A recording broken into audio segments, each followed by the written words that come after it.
Okay, that is DC, 200 volts, and roughly 10 amps. Really, really dangerous.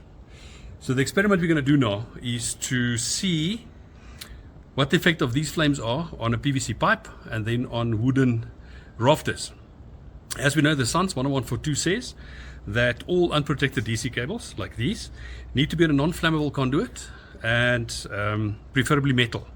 So if we use PVC, we're going to do an experiment now to see what this flame does to PVC.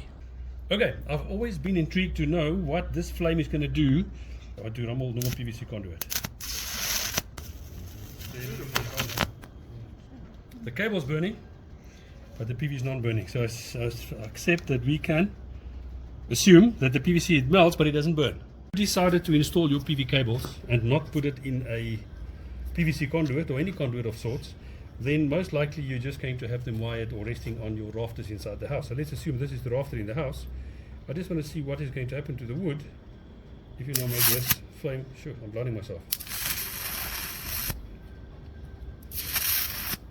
And as you can see, we are putting the wood on fire. Everything is burning. Alright, PV is dangerous.